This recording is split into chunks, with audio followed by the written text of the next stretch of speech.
Olympics, which came under scrutiny. The 10-ton giant is airborne. Hitler's front-page news from the scene of Britain's worst train disaster. Had she fallen, she was expected to be able to fly 9 weeks ago when he was a soldier in Germany. He met Priscilla Gaudieu.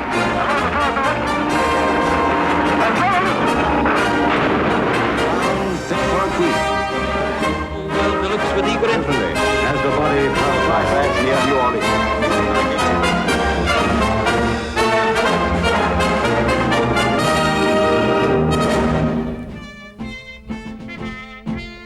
We are all part of history. Wherever we are and whatever we're doing, world events shape our memories. And for most of the 20th century, those events were filmed and explained by Pathé. Pathé News captured history in motion, creating a living chronicle of a turbulent century. 1939 was a year in which the move to war seemed inevitable and yet unreal. All the signs pointed to the coming conflict, but the people of Europe endeavored to lead normal lives whilst preparing for hostilities. In Spain, the civil war had ended. General Franco conquered both Barcelona and Madrid and established his dictatorship. Hitler paraded in Prague amidst the jeers and tears of the beaten Czech nation. In 1938, Neville Chamberlain had pursued his policy of appeasement, proclaimed peace in our time, and stood by whilst Hitler took Czechoslovakia. But Hitler's ambition was not satisfied. He wanted to reclaim Danzig, a German city on the Baltic coast that had become part of Poland after the First World War. Hitler threatened invasion. Chamberlain promised protection for Poland. And when Hitler marched onto Polish soil, the war began. Before the final spark, Hitler had signed a so-called Pact of Steel with fascist Italy. Mussolini, spurred on by the thrust of events, invaded Little Albania, forcing King Zog to flee. Hitler surprised the world by signing a non-aggression pact with Russia. The world was stunned by the move, but it meant that Hitler could concentrate on his territorial ambitions without worrying about mighty Russia. Speeding south in the Duce's private train, our cameramen are permitted to take pictures of Mr. Chamberlain and Lord Halifax on the eve of another momentous international meeting. Through every town and village there are crowds on the platforms to watch and wave. Great are the problems that lie before them, greater still the determination of Britain's statesmen to find a way through. In Rome, Signor Mussolini waits, with his foreign minister son-in-law Count Ciano, a host of uniformed bigwigs, and members of the British colony in Rome, to join in a quiet but sincere welcome.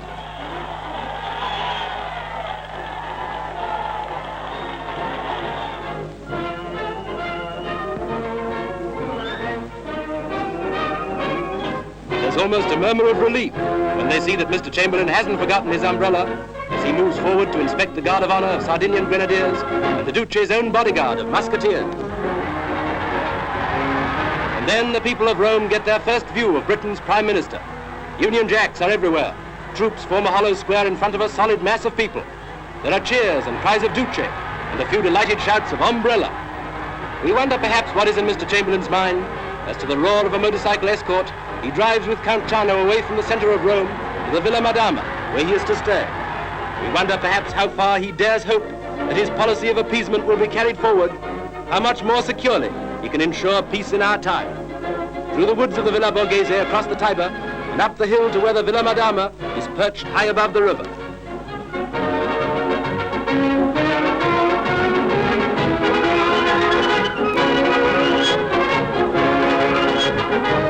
Here, in between the drama of international affairs, Mr. Chamberlain will breathe the free air of the country and look out across the city of the Seven Hills.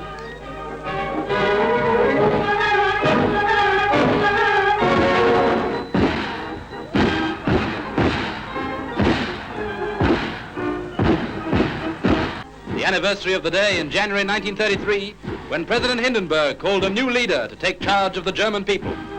How little did the world dream then what those 6 years would bring. Today, Germany regards those 6 years as a mounting climax of achievement. Today, Germany celebrates by lighting the Berlin night sky with 1,000,000 torches.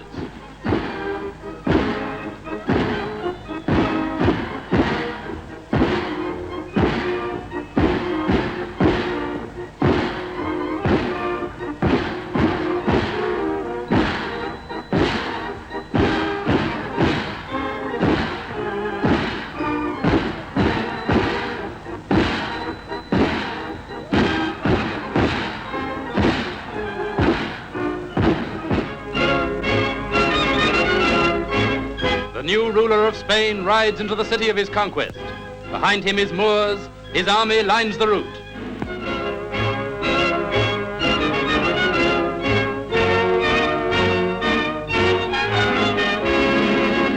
And from a flag-draped balcony in the newly named Avenida del Cordillo, the Avenue of the Chief, he reviews 80,000 of his officers and men.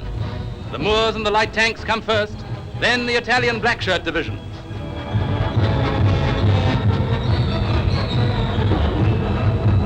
And behind them, the men of nationalist Spain, the war-worn uniforms and forage caps of Aragon, the berets of Navarre, the fezzes of Morocco.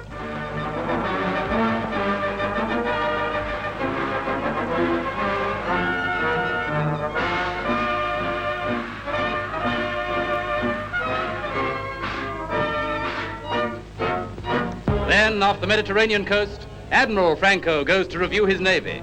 The barge is to carry him out to the battleship Canarias, where he will take the salute as the fleet passes in review.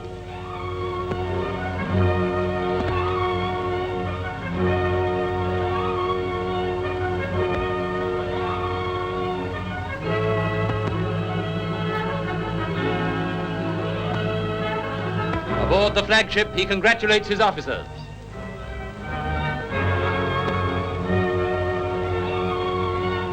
And from the bridge, he watches the fleet of nationalist Spain ride by.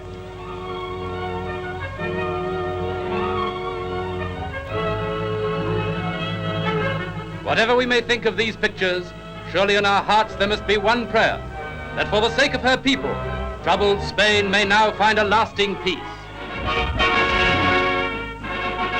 Never in history have so many people taken part in the Church's supreme moment. Pope Pius XII breaks a precedent in having his coronation take place not inside St. Peter's, but on the balcony, where 500,000 can watch from the great square below, while the radio carries the cheers to untold millions. But only through the newsreel can you see the culminating moment when the first cardinal deacon places the triple crown on him who is thus saluted as the father of princes, the ruler of the world, and the vicar of Christ. And the voice of the new pope rings out his blessing on all mankind.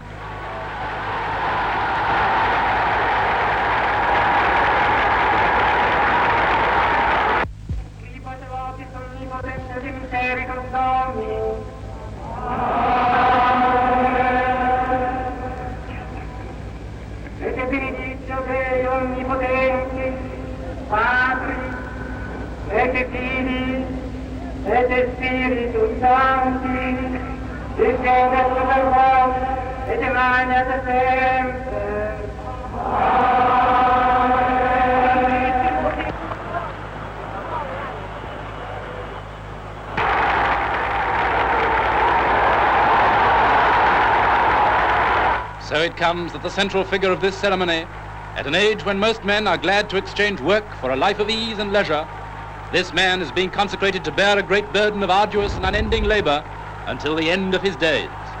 May his prayers for peace and goodwill be answered. Hundreds of aviation and First Lady enthusiasts gather on the seaplane ramp at Anacostia Naval Air Base near Washington. For Mrs. Roosevelt is to christen the world's largest airplane. It takes me a few minutes to break it, you know. I never do it on the first try. Go ahead. All right. Odds are it doesn't break the first time. We lose, but the giant skyboat wins a new name, the Yankee Clipper. The plane will enter the transatlantic trade flying the flag of the United States. With a roar of 6,000 horsepower, some 40 tons of winged metal lifts off the water and heads into the skyway.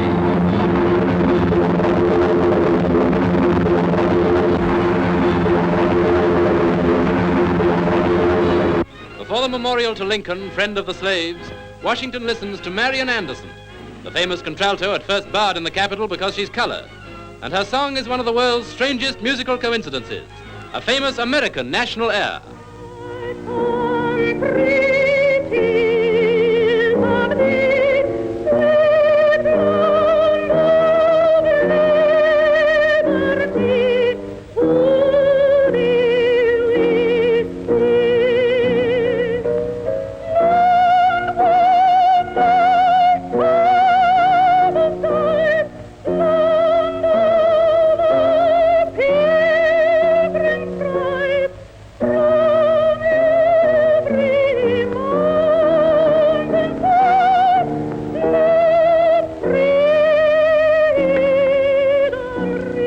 country, 'tis of thee, a tune that links two peoples. For these kids, it's the thrill of a lifetime. Each contestant and car may weigh no more than 150 pounds, while maximum cost of the coaster may not exceed $10. And each contestant is just as serious as any big-time professional at the Indianapolis Speedway.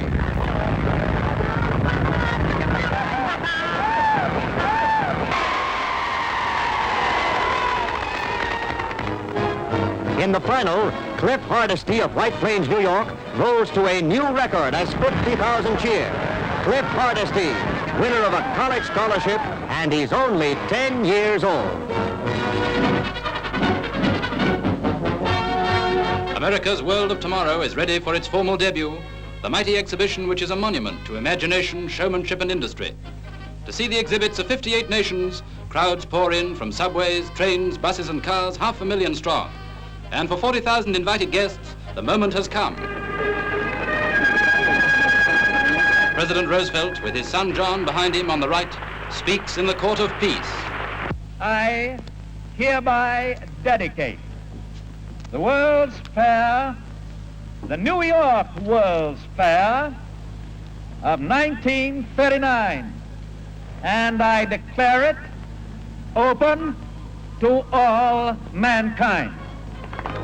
The fair opens on the 150th anniversary of the inauguration of George Washington, and the father of his country looks out towards the British Pavilion, one of the outstanding exhibits in the world of tomorrow. And against the background of darkness, the New York World's Fair becomes a painting in light.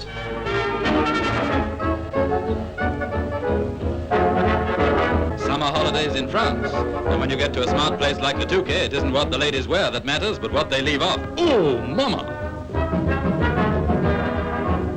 These new costumes are held up by a little bit of tape and a great deal of hope. Ah, hope you enjoyed your trip. I think clothes are shorter this year, don't you?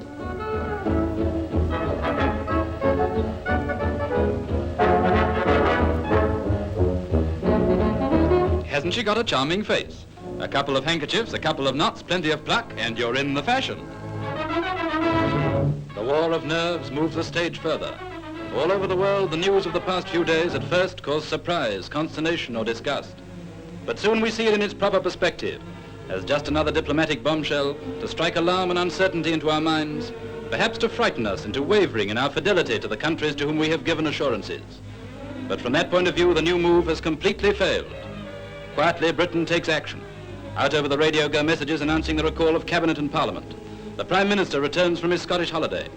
Once again, crowds gather in Downing Street, but within a few hours of the Cabinet meeting in London, the world learns Britain's official answer.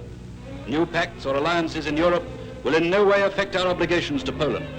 If others insist on the use of force, we are prepared and determined to resist to the uttermost.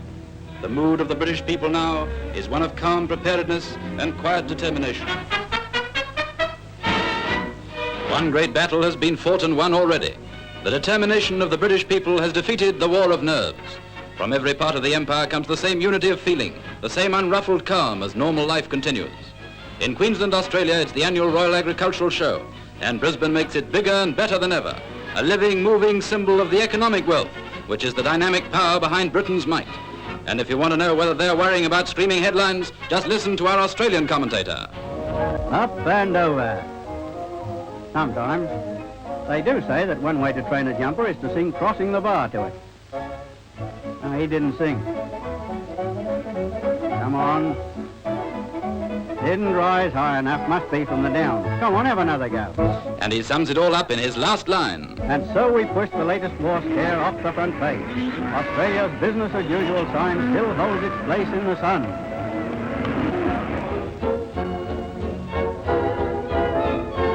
France's Mediterranean coast is a lot nearer home, a lot nearer the troubled frontiers and marching armies. But you'll notice how they're worrying. It's the night of the White Ball, and among the visitors to Cannes are the Duke and Duchess of Windsor. In case of war, the Duke has lately mentioned that he still holds high rank in Britain's fighting forces. He too is ready to play his part. But tonight the Riviera is out for fun. And the Riviera is untouched and untroubled by the yelling voices of hate. And then comes a local crisis. The thunderclouds roll over the open-air dancers, and the rain comes tumbling down. Soon the party begins to break up. The Duke and Duchess of Windsor take shelter. If you watch carefully in the center of the picture, you'll see the Duke hurrying away.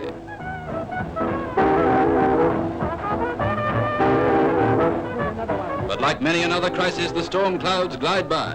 The rain stops, and France is still La Belle France.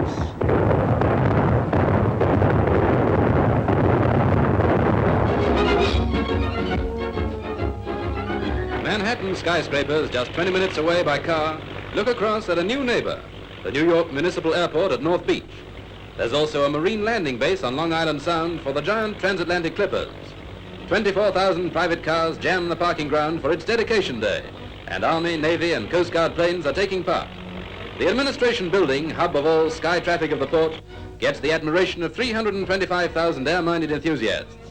Here, for the formal opening too, is Mayor LaGuardia, and no matter how busy he is dedicating, he still has time for small autograph hunters. 6 of America's leading transcontinental airlines have their own hangars here, and today they're joined in the dedication ceremonies by a squadron of United States Army bombers ready to present an aerial salute. Nerve center of the airport is the control tower, with every modern facility for communication with planes. The dispatcher keeps in touch with the planes by radio telephone, directing them on which part of the field to land. The new airport has been built by unemployed men at a cost of £9 million. This part of New York was once the city's refuse dump. Now it promises to become the hub of sky transport in America. In Britain, rearmament proceeded swiftly. Planes were built at a frantic pace to serve the Royal Air Force. The Navy ordered new ships, and defense spending rose enormously. Civil defense measures were enacted, a blackout introduced. Plans for the evacuation of over 2.5 million children from vulnerable areas were drawn up, ready to be implemented. Air raid shelters were provided free for families that could not afford to buy them. Conscription was introduced. Winston Churchill, who had resigned over Chamberlain's policy of appeasement, was brought back into the cabinet. The nation was prepared for war. 1939 also saw conflict on another front, Ireland. The IRA launched a bombing campaign on the British mainland. Bombs were placed at power stations, in post boxes, and at tube stations, adding to the already tense situation. Terrorism in England. It has a strange ring, but unfortunately it's true. A series of bomb outrages occurred in many parts of the country: London, Manchester, Birmingham, and Liverpool. In London, where these pictures were taken, a bomb exploded near the control room of the Central Electricity Board at Southwark. Windows of whole streets were wrecked, but happily no one was hurt. However, Scotland Yard is on the job. May success attend their efforts to track down the authors of these outrages. Special guards are on duty at all the power stations in London and the provinces. From Manchester come these pictures of the havoc wrought by similar explosions. In this case, though, tragedy enters the story, for at the corner of Newton and Hilton Streets, a man was hurled into the air and died from his injuries. Police activity in all the affected districts leads us to hope that the perpetrators will soon be called upon to answer for their crimes at the bar of British justice. A call to action, and this means you.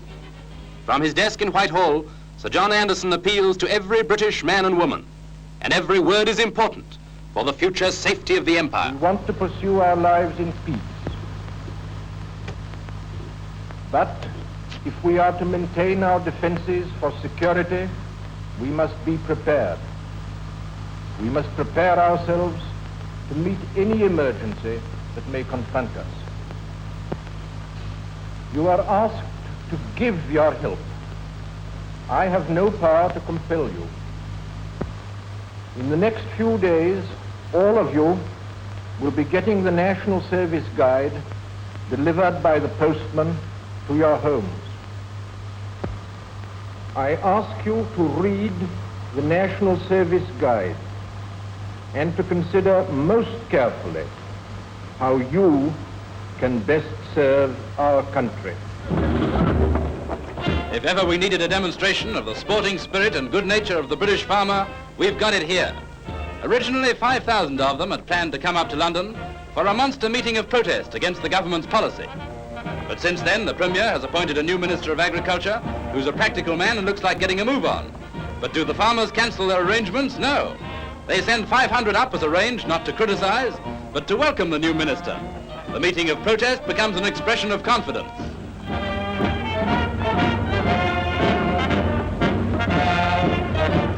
through London and across Parliament Square to a meeting in the Central Hall, Westminster. They still know that something has got to be done, but now they believe there's hope.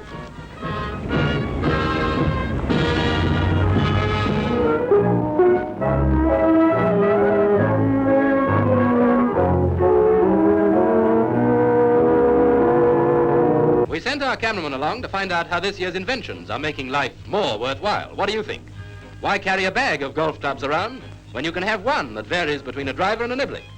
We asked our local caddy what he thought, but his reply was unspeakable. The neatest and lightest invalid chair I've ever seen. To fold it, it weighs about as much as a couple of feathers. And to open it,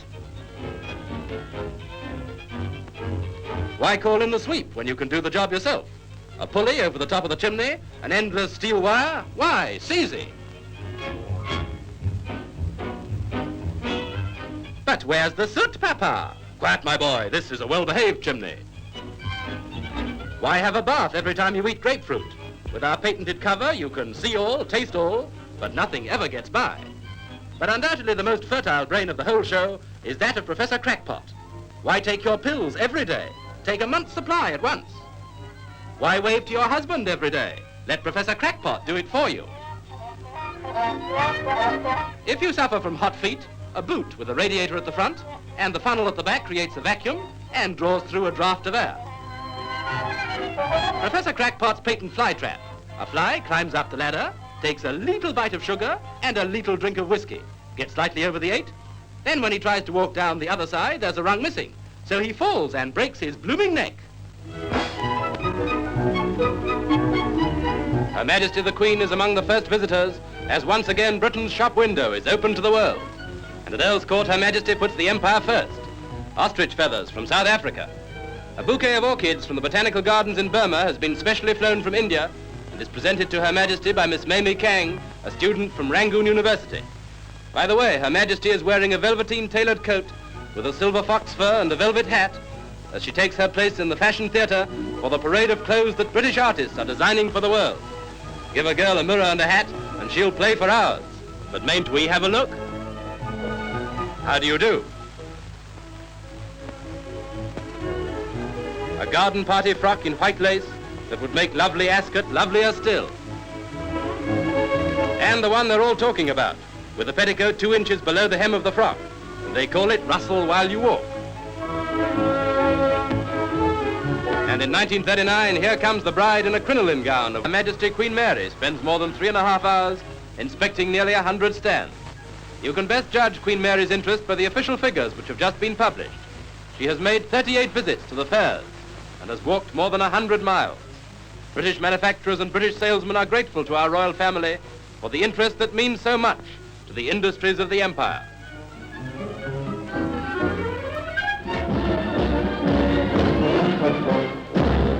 Mr. Winston Churchill steps to the front again with an appeal for territorial recruits outside the Mansion House. Mr. Churchill claims that public opinion is growing in favor of compulsory national service, and in his view, it's increasingly probable that we shall have it before long. And he ends with stirring words.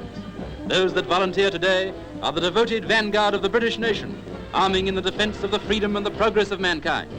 On the Horse Guards parade, Sir John Anderson and Mr. Herbert Morrison unite in sending off a new drive for ARP recruits. 2 of the GPO's mobile post office vans have been converted into traveling recruiting offices. So obviously it's less important that you should write a love letter to your girlfriend than that you should join up to protect her and all the other girlfriends from the dangers that threaten Britain in a warlike world.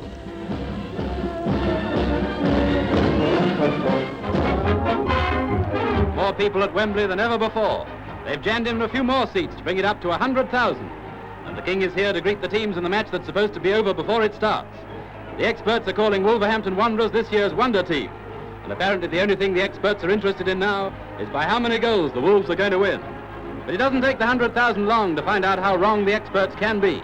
Football is a wonderful game. The Queen is here too, to see Portsmouth in white shorts and the Wolves in the dark. And Guthrie wins the toss for Pompey. And from the kick-off, the experts must be holding their breath. For the boys from the Naval Port, who only a few weeks ago were fighting against relegation to the 2nd Division, are right on top. And mighty Scott, the Wolves' goalie, is as busy as a flea at a party.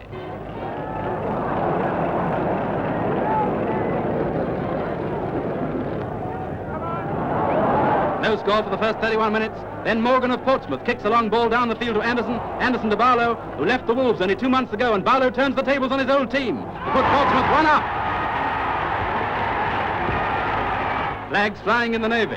After that, you'd think the Wolves would fight back, but they don't seem to have the chance, as wave after wave of the Portsmouth attack surges round the Wolves' goal.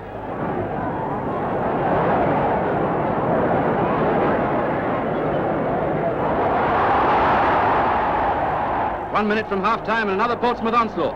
The ball swings over from the right and runs loose to Anderson. Anderson puts it just wide of Scott's right hand and makes it 2 up at half-time. So the Navy splices the main brace.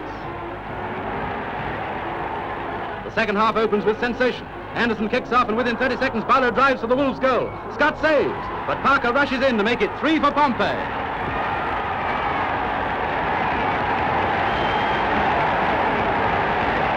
The Navy fires a salute.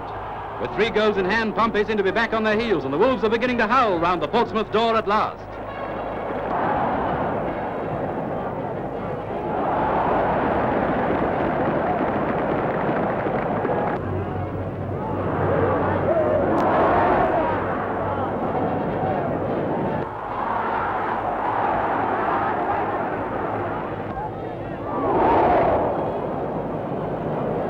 Here comes the magnificent Wolves movement as Burton runs in, and Dorset sends over a superb cross shot to make it 3-1. The Navy's flags are at half-mast. That odd goal brings the crowd to its toes for some of the finest football ever seen at Wembley in a cup final. Keep your eye on Scott with the number 1 on his back in the Wolves' goal, for a series of saves with a touch of genius.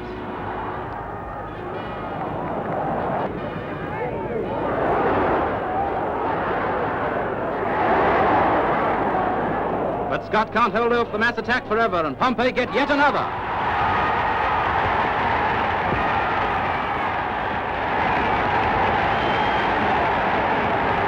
So the end comes with Portsmouth the cup winners by 4 goals to 1. Here, as surely as the sun shines brilliantly on the magnificent scene, is a moment that will live on in history, when the 40th of the long line of British monarchs and his Queen become the first ever to visit the New World, the first British ruler to set foot on the soil of one of his dominions. And he does so at the historic spot where, just over 180 years ago, General Wolfe led his Highlanders up the heights of Abraham to bring Canada into the British Empire. Their Majesties are received by Mr. Mackenzie King, the Prime Minister, and Monsieur Duplessis, the Premier of Quebec, while Canada gives her welcome with a boom of a royal salute, the cheers and the loyal handshakes.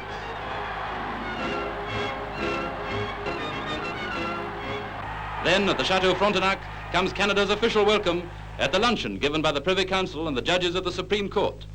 And if we at home want proof of how well and happy His Majesty is after the strain and monotony of his voyage, we have it here. The Queen and I are looking forward with anticipation too great for expression to seeing all we possibly can of this vast country. 5,000 members of the famous Women's League of Health and Beauty march into the arena at Wembley Stadium, headed by their leader, Lady Prunella Douglas Hamilton. And through 3 hours of magnificent showmanship, they demonstrate what the women of Britain are doing in pursuit of the supple muscle and the perfect figure. Before her marriage, Lady Douglas Hamilton was Miss Prunella Stack, and as she takes her place on the rostrum, the show is on.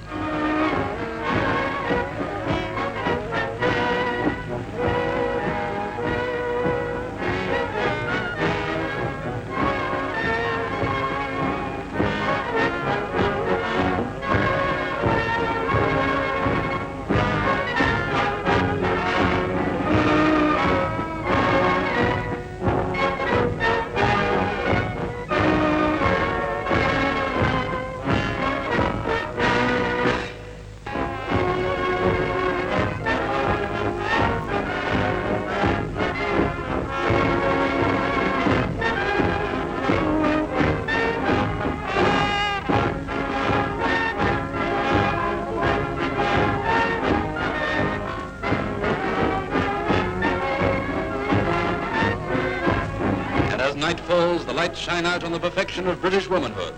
To them belongs the future.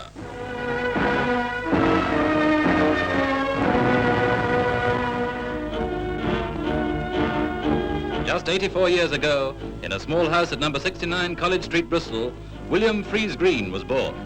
Just 50 years ago, he patented what he called a new photographic toy.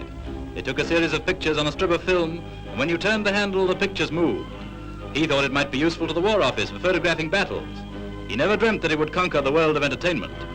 Now in Bristol, the pioneer's memory is honored when the mayor in the center greets Fries Green's son, Claude. The inventor himself died in 1921. The mayor unveils a plaque to remind you of the man without whose inventive genius you might never have been able to sit in this comfortable theater and watch the world's finest entertainment for the price of a bag of sweets. We in the film industry are proud to be able to say that William Fries Green was British.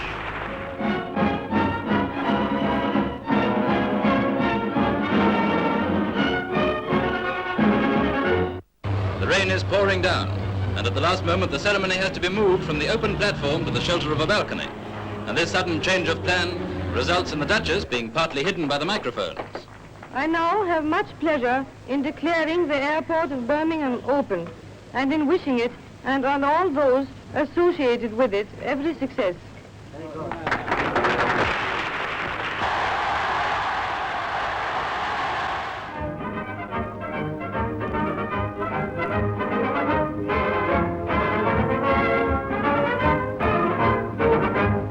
On the site of the old White City exhibition, the Minister of Health, Mr. Walter Elliott, opens the first block of the new LCC flats for workers.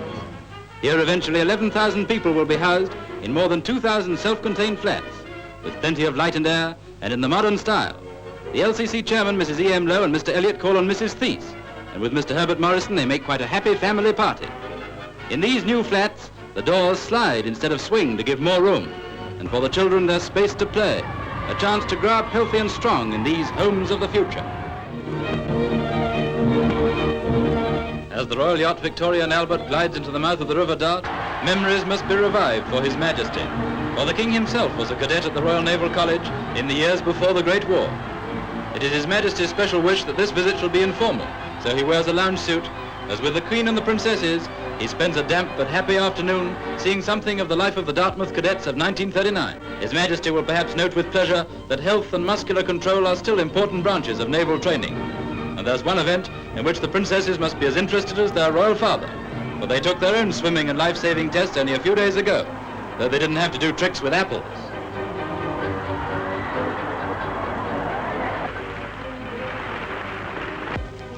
Later in the afternoon, each member of the royal family plants a tree in commemoration of this visit. The King a purple beech, the Queen a golden beech, Princess Elizabeth a white beam, and Princess Margaret a scarlet chestnut. And the King said to Princess Margaret, "Double up now, remember you're in the Navy."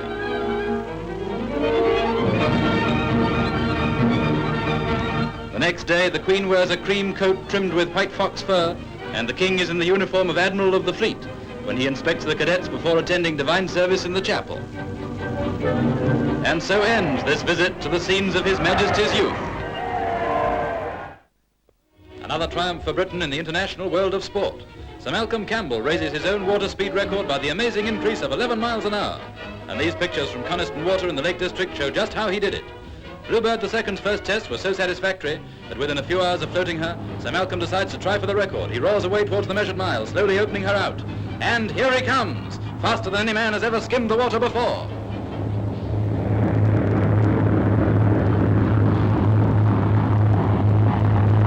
And back again, just about as fast.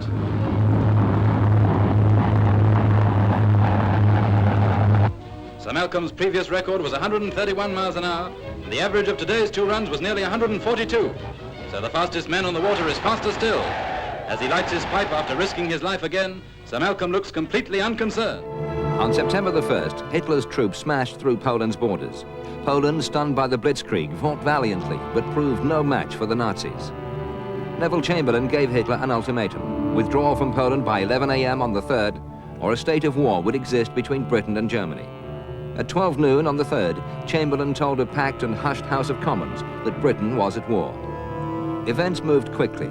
Within a few weeks, 158,000 troops of the British Expeditionary Force had landed in France. The evacuation of children began, and wartime regulations were enforced with vigor. This was the beginning of the so-called phony war. Everyone had expected Hitler to launch an immediate attack on Britain, but little happened. In the United States, Roosevelt stated his neutrality, but promised to supply arms to both Britain and France. Stalin took advantage of the situation and invaded Finland. In Germany, Eichmann began to deport Jews in large numbers. The first great sea battle of the war saw a British success at the Battle of the River Plate. The Graf Spee, one of Germany's most advanced warships, was battered by 3 British destroyers just outside Montevideo. Hitler ordered the ship to be scuttled rather than let it fall into Allied hands. In the dim light of early morning, perhaps also in the dim light between peace and war, the King returns to London. A few hours later, His Majesty holds a Privy Council, while hour by hour the tension grows all over the world. But here at home, not the least impressive feature is the complete absence of excitement, as Britain keeps pace with world affairs. Just before lunch, Mr. Chamberlain returns from an audience with the King, and in the afternoon, Parliament assembles to write a new page in its long history. For today, our democratic system of government, which in normal times is so often divided against itself, is to prove with what unity and speed it can work when the time comes. Within 2.5 hours, the Emergency Powers Bill is to pass through all its stages in Lords and Commons. Proof, if ever it were needed, that our tradition-bound system of free debate can still work as fast or faster than any dictator-controlled Council of Ministers. The House also listens to an important statement from Mr. Chamberlain in which he emphasizes the real issue on which we stand. We stand against the right of any nation to suppress by force the independence of any other. For if we were to withdraw now, it might only be a matter of time before aggressive demands backed up by threats of force were made upon us. So in truth, we stand also for our own freedom, and our dominions and France are with us. And in spite of America's distaste for war, President Roosevelt has shown that in spirit his people are with us too. And in the evening, all the world hears the broadcast by the Foreign Secretary. Throughout their history, the British people have always felt bound to oppose attempts by one power to dominate Europe at the expense of others. And now that the possibility of conflict again exists, the government have taken steps to declare their attitude not only to the world, but in a special message to Herr Hitler. No doubt, therefore, can anywhere exist that we mean to fulfill the obligations which we have assumed. I would earnestly hope that in face of all the consequences of a resort to force, and before any step is taken which cannot be retraced, reason may yet prevail. Meanwhile in France, as Premier Daladier broadcasts a similar message to the nation, the army mobilizes against the danger that reason may not prevail. Cars, buses and trains are commandeered. In city, town and village, reservists are called up. For in France, every able-bodied man is a potential trained soldier. Outside the banks, queues form as French men and women offer to subscribe to the defense loan. And every open space in every city bristles with half-hidden guns. As stations are crowded with men moving to their defense units, France acts with the knowledge that Britain is at her side. And back here at home, there has never been a doubt that every British citizen would play his part. London prepares its defenses against attack from the air. At St. Bartholomew's Hospital, medical students build protection against the danger of high explosive. It is now the duty of every citizen to know what to do should an air raid come. Do you know the warning signals? To remind you, we repeat them but softly, to avoid alarming anyone who might hear them outside this theater. All clear. Have you got your gas masks for yourself and your children? Are you playing your part in civil defense? All over the country, the ARP service stands too. In the Underground Control Center in Hampstead, wardens test the organization for the immediate reporting of air raid damage. Here's how it would work.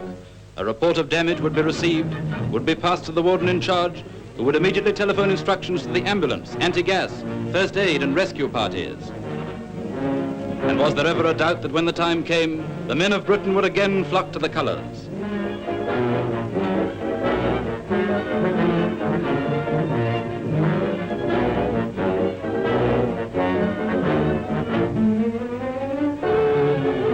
In the parks of London and other cities, balloon barrage squadrons are standing by night and day.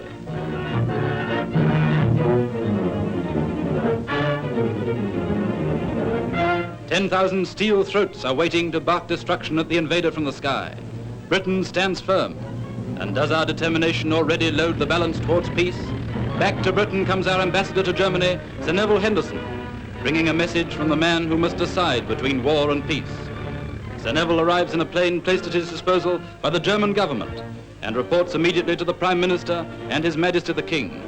As silent crowds watch him in Downing Street, the world still waits to know what message he brings. The responsibility lies on the shoulders of one man. By his latest act of naked aggression, Hitler has committed a crime not only against Poland, but against the whole human race. Against the mothers and children leaving the cities of Britain under the great evacuation scheme with a smoothness and speed that avoids a single accident or delay. As they start out on what to them is the great adventure, already German troops, guns and planes have crossed the Polish border to kill and to destroy. Ministers assemble for another fateful cabinet meeting, even as Germany goes through the last diplomatic twists and turns in a final effort to justify the aggressive policy which he is determined to pursue. Poland's ambassador to Britain calls at number 10 Downing Street to report that Warsaw has been bombed. A little later, the German chargé d'affaires comes to deny the bombing, and he hardly seems to know which way to turn. But the denial was unnecessary, for later still comes an official confirmation of the raids. The King visits the Prime Minister in Downing Street, for His Majesty decided that Mr. Chamberlain was too busy to be called to Buckingham Palace.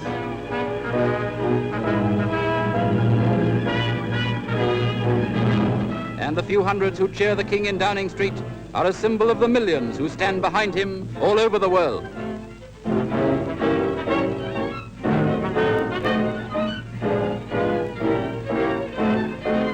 As Mrs. Chamberlain and the Prime Minister drive to the Commons, the House assembles for a fateful last debate before Britain declares war not on the German people, but on the leaders of the Nazi regime.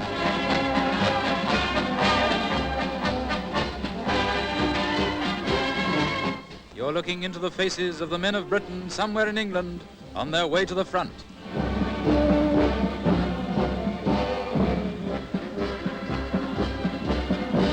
These pictures, now released by the Ministry of Information, give proof, if anywhere needed, of the smooth working of a gigantic job. The job of transporting a modern mechanized army across the sea. At every port it's the same story. The smooth turning of the wheels with never a hitch and never a hold-up of the machinery of a superb organization.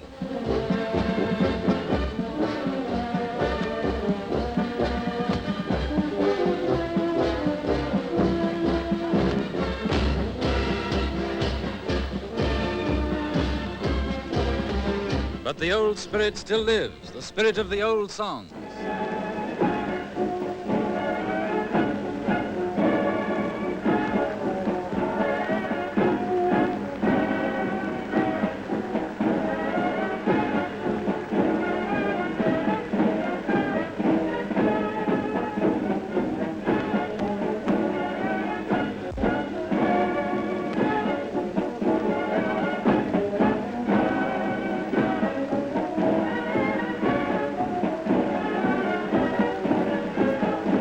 Up over the docks swing the lorries and motorcycles, the guns and tanks, all the equipment of the army of the 20th century.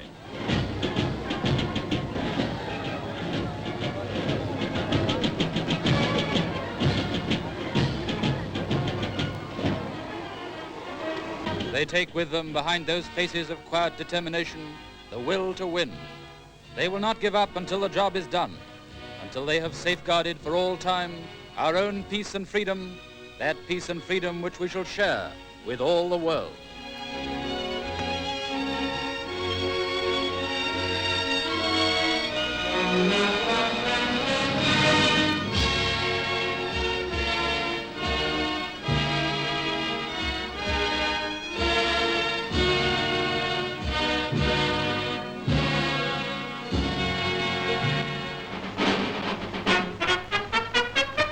Standing in the doorway of the house that was until lately his Paris home, the Duke passes through the French capital on his way to join the British Expeditionary Force. And coming out to his car, he poses for the newsreel cameras.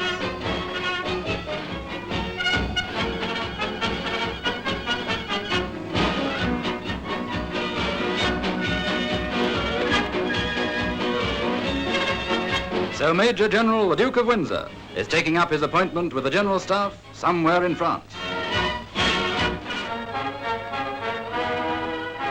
Admiral Sir Edward Evans of the Broke, one of London's ARP commissioners, gives the signal for a realistic ARP test, with fire and plenty of casualties, all made up with red grease paint to look really nasty. Fire caused by air raids is the job of the Auxiliary Fire Service, and their middle name is Speed.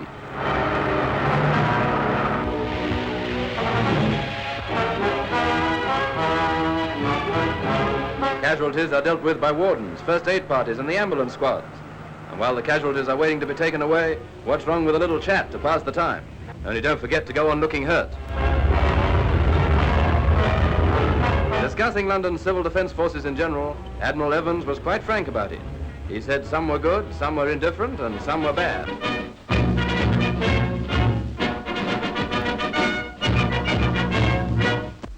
The last time that I broadcast a message was at Halifax, Nova Scotia, when I said a few words of farewell to all the women and children who had welcomed the King and myself so kindly during our visits to Canada and the United States of America.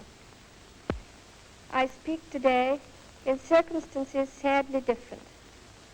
For 20 years, we have kept this day of remembrance as one consecrated to the memory of past and never to be forgotten sacrifice. Many of you have had to see your family life broken up, your husband going off to his allotted task, your children evacuated to places of greater safety. The King and I know what it means to be parted from our children, and we can sympathize with those of you who have bravely consented to this separation for the sake of your little ones. Equally, do we appreciate the hospitality shown by those of you who have opened your homes to strangers and to children sent from places of special danger. We have all a part to play, and I know you will not fail in yours.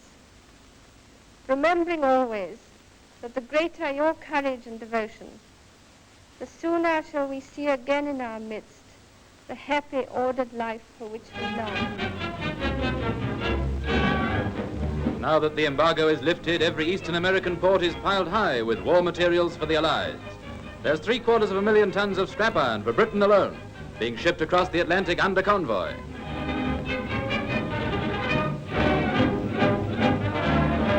Barges are piled high with the biggest scrap iron order in history, for which the British government are paying £5 million. We have the men, the money, and the ships. They have the materials. So everything's okay.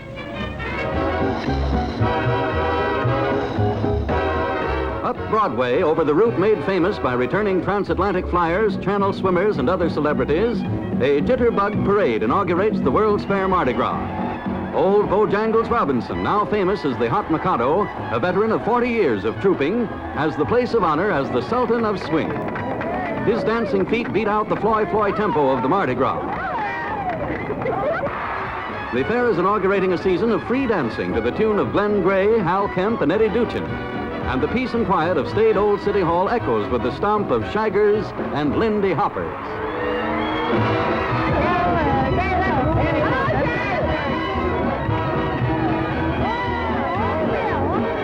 Carnival comes to Gotham as the New York World's Fair gets into the groove to turn its closing weeks into one big jam session.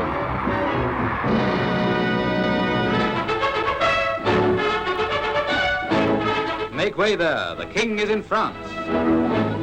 That's the magic message that flashes ahead to bring the people out into the village streets, to send a thrill of expectancy and pride from end to end of his forces in the field. We don't have to tell you where or who they are. Their king has come to see them and they're on parade.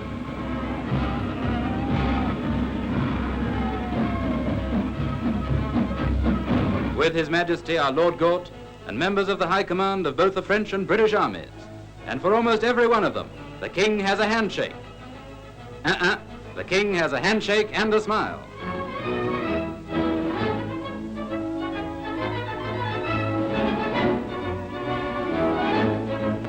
But quite apart from the official inspection, at dozens of places along the road, the king insists on stopping to greet little groups of officers and men.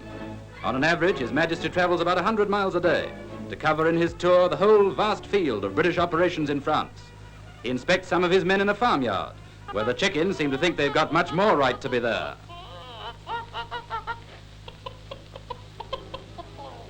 With the officers, the king greets the mayor of the village, who is also the landlord of the farm. And then this simple tour suddenly takes on the atmosphere of a great occasion. In a small provincial town, the king has as his guests to lunch the President and Prime Minister of France. Once again in this informal meeting is expressed friendship, understanding and unity of purpose.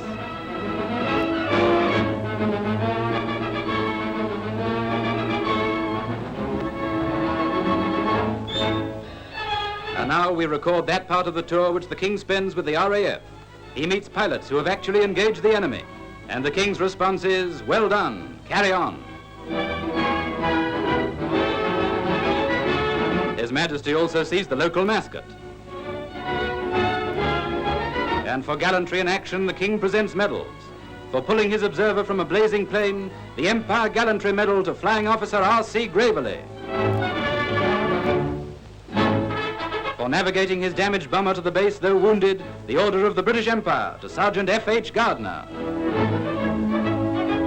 This visit of the King has made a deep impression on the French people, and to our men in the field it has brought new heart. Side by side with the men of France, they stand, ready for battle. Come, all ye faithful, joyful and triumphant, O come ye to Bethlehem. They are in France fighting against evil things, against cruelty and barbarism, against the broken word. But they retain their ancient faith, and Christmas comes to remind them of that King of Kings. Oh, come, let us adore him. Oh, come, let us adore him. Christ the Lord. But come inside and join in the fun, and here's the turkey.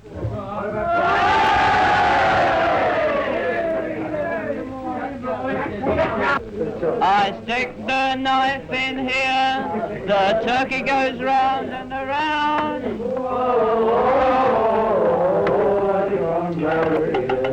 God blimey, Nobbit, the old girl could see you now. That's right, start a war.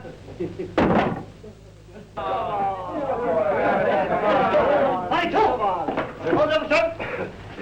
Morning, Ben. Any complaints? Yes, sir. Well, I ain't got nothing in my stocking.